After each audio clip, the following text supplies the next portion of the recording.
तो प्रमोद महाजन तब जिंदा थे, तो उनसे जो हमने सुना था कि आईटी सेक्टर जो बैंगलोर में बना था, तो वो कहते थे कि देखिए आपने आईटी सेक्टर बैंगलोर में बना इसलिए बन पाया क्योंकि हमें दिल्ली में पता नहीं चला उसके बारे में। अगर हमें पता चल जाता फिर हम कभी करने नहीं देते। उन दिनों में एक बड़ी इंटरेस्टिंग बात होती थी। जी जी। लेट 90s में अगर आप देखें तो बहुत सारी भारतीय सुंदरियां मिस यूनिवर्स, मिस वर्ल्ड बनी, और उसी दौरान में हमारा आईटी सेक्टर भी बहुत आगे बढ़ा। ये कोरिलेशन है सर, कॉजेशन नहीं। कॉजेशन नहीं है। सुनिए, इसके बारे में कमेंट ये होता था कि we are our beauty industry is growing, our IT industry is growing because we don't have ministries of beauty and IT. Correct, सही बात है, मैं मानता हूँ, ये बात तो सही है। तो थोड़ा government has to get out of the way. I keep saying government needs to get out of the way. Government's business is not to be in business.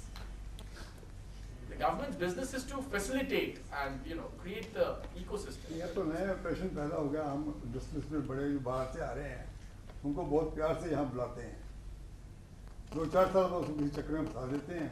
वो कहते हैं इतने मैंने इन्वेस्टमेंट यहाँ पे की, जाके बेड़ा गर्क होगा यार। ये सब तो है ही सर। इसका अगर हम अगर नेगेटिव के बारे में चर्चा करना शुरू करें तो पूरा दिन बीत जाएगा। वो तो है ही। Just like Vodafone and some other companies, they invested thousands of crores of rupees in the country. Nothing. Sir, how you have been writing about fashion? So that's why those are the first 2 books I wrote. So I actually wrote more about the industry. So my interest was in the business. So my argument was that if you look at France, and I did a lot of research in France about this, how has France created from its own textile heritage a multi-billion-dollar luxury business? Right? All these multi-billion-dollar companies have been created. Whereas India has a far more greater textile heritage than France or Europe, right?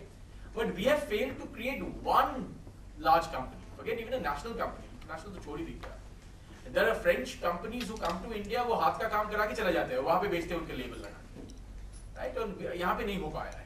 So that was my perspective in those 2 books, that we can build a global, brands in luxury and fashion from India, because we have. देखिए आप जब विदेश में जाते हैं, वो कहते हैं तो फ्रांस में जाके बोलते हैं, oh this is bespoke, ये लगा है 16 घंटे और 5 घंटे और whatever. हमारा तो साहब हमेशा से bespoke ही था। आप बताइए, when we were also growing up, we used to go to a tailor, like there would be good tailors, we would go bespoke. हमारा तो सब कुछ bespoke ही था। We killed that tradition. आज भी आप बंगाल में जाइए, it's getting killed. The same women who will buy those ugly Louis Vuitton bags will not pay, the right price for instance a Patan Patola, right? वो पैसे नहीं देंगे। वहाँ पे जाके वो viewers को बोलेंगे नहीं 50,000 की, वो 30,000 में दो। The same people will buy that ugly canvas bag for 1 lakh rupees. So it's a mental, as a server saying, it's a mental problem. We need smart citizens first. So sometimes our smartness is not obvious. So ये सब तो है ही।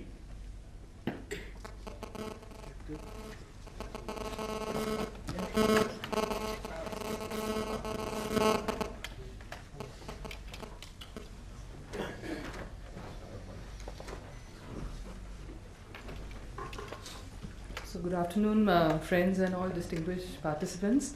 I'm still trying to assimilate what all has been spoken, because the 2 touch points for me personally, because I grew up in a PSU township in Durgapur, so in Bengal.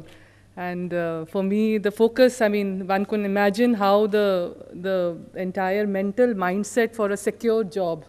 And when I came to Chandigarh, and Punjab is a fertile place, I would say, for entrepreneurs. So that second touch point was Gauri, from Chandigarh, and also doing a great service, I would say, for women professionals. That's because being a professional myself, I know how important, it's a lifeline, I call it, having a domestic help, and to ensure, as I sir said, to peace in the household. So I think it's a great service for the industry, because many women professionals, they drop out of their careers just because of these pressures. So if something, which can facilitate a women professional, I think it's a great service to the industry. Yeah. So it's indeed a privilege to be a part of this great session on recasting India, and I'm grateful to Hindol for joining us today and elaborating so perfectly how entrepreneurship revolutionized the entire world. And I would say what you said was great. I think we have a history of entrepreneurship in India, and it's just validating that fact. What Mr. Modi has been trying to say is make in India. It's not nothing new. It's already been there, and we just need to rediscover it and not reinvent the wheel, right? So showcasing problems will not help in finding solutions in India. The need of the hour is disruptive innovation, which entrepreneurs like Gauri has done. And we've been talking every time in these sessions about demographic dividend. So I think a very important point that we need to keep in mind is that where would this demographic dividend get employed? So either we employ them or we become employers. So I think it's very, very important. I would also like to express my gratitude to Gauri Singh for joining us today. We are proud that our city, beautiful Chandigarh, is becoming a source of disruptive innovation with companies like Mates Company, Flipkart, Jugnu, and we've also got a punchline today, which is made in India. And right, so I think thank you, sir, for that. And I think some key points that he mentioned was that, you know, what he said was when he said don't listen to your relatives and don't listen to your parents. I think it's something which is like we need to think outside the box. That's very important. And when I jumped into this being an entrepreneur and joined my husband's setup, I think, you know, getting that, redefining your genetic setup and redefining your mindset was very important, because we are so used to that particular getting a job or being an engineer or a doctor and, you know, the typical vocations, and it's very important that we change the mindset. And I think a great mention that you talked about, you said that pizza delivery की कोई जात नहीं. ये चीज़ हम खून के लिए भी कहते हैं, but this is in terms of, in perspective of entrepreneurship, I think it's a great thought. That when we are going into, and when it's an MNC, we are not talking about caste or anything. I think it's a great thought that you talked about, and great examples of J&K Bank, manual scavengers, and I think it's all inspires us to read this book. And the idea is, you know, getting dignity, you know, to each vocation.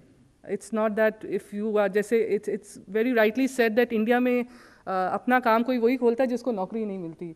And outside it's very different. They say that, you know, it's more respected. If you are an entrepreneur, you are different from others.